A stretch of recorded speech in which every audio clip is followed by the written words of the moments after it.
트럼프 미국 대통령이 아주 폭탄 같은 발언을 던졌어요. 갑자기 소셜미디어에 한국, 중국, 일본 등 5개국을 콕 집어 불렀거든요.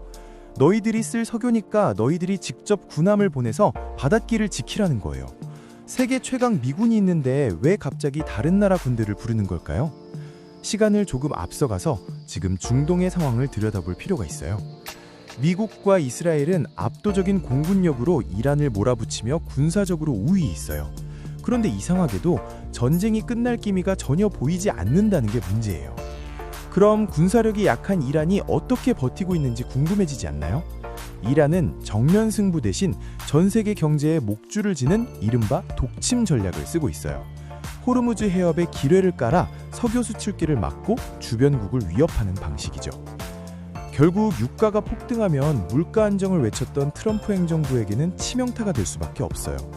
그렇다고 미국이 이란의 석유 시설을 완전히 날려버리자니 전쟁이 걷잡을 수 없이 커질 위험이 높아요.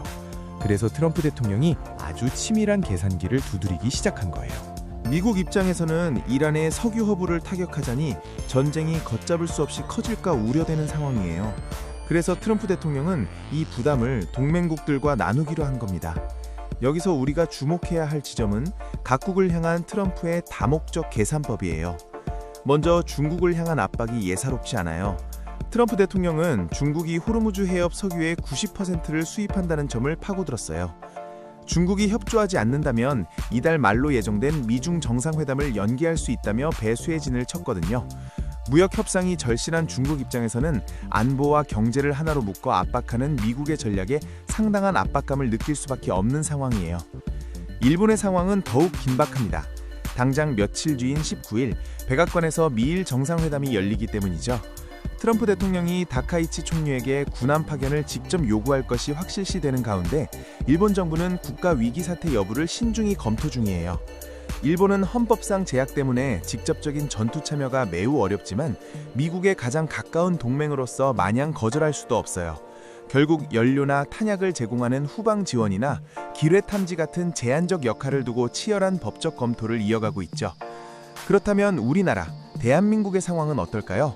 우리 역시 중동 원유 의존도가 높아 해협의 안전은 생존 문제입니다. 하지만 이번 파견 요구는 과거와 차원이 달라요. 기뢰가 외설된 실제 교전 지역에 우리 군을 보내야 하는 중대한 결단이기 때문이죠.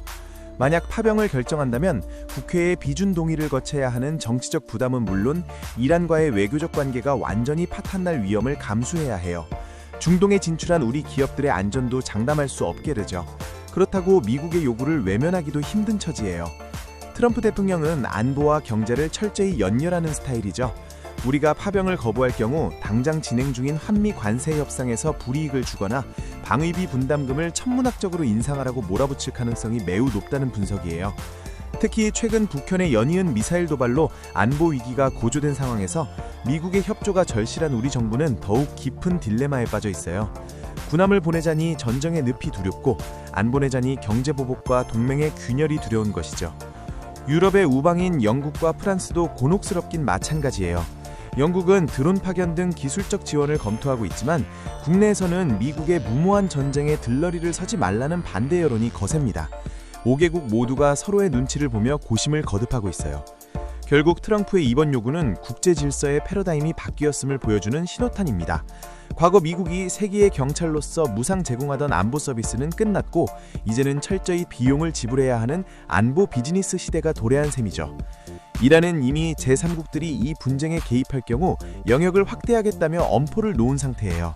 미국은 군사적 승리 이후의 정치적 안정을 위해 동맹국들을 방패막이로 세우려 하고 동맹국들은 각자의 국익을 지키기 위해 아슬아슬한 줄타기를 하고 있어요. 만약 일본이 정상회담에서 전격적인 협력을 약속한다면 우리 정부를 향한 압박의 강도는 걷잡을 수 없이 커질 거예요. 반대로 모든 국가가 난색을 표한다면 트럼프 대통령은 관세라는 강력한 몽둥이를 휘두르며 경제보복에 나설 가능성이 매우 높다는 분석이에요.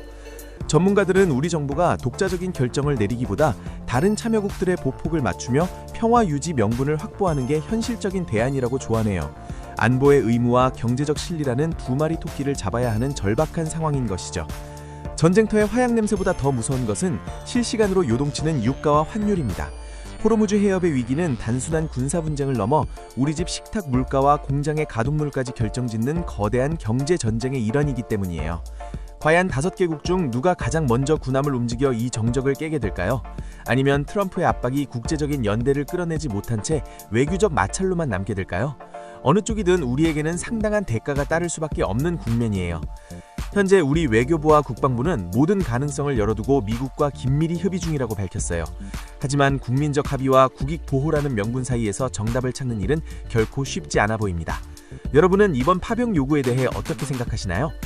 중동의 긴장감이 고조될수록 한반도의 안보 지형 또한 복잡해지고 있습니다.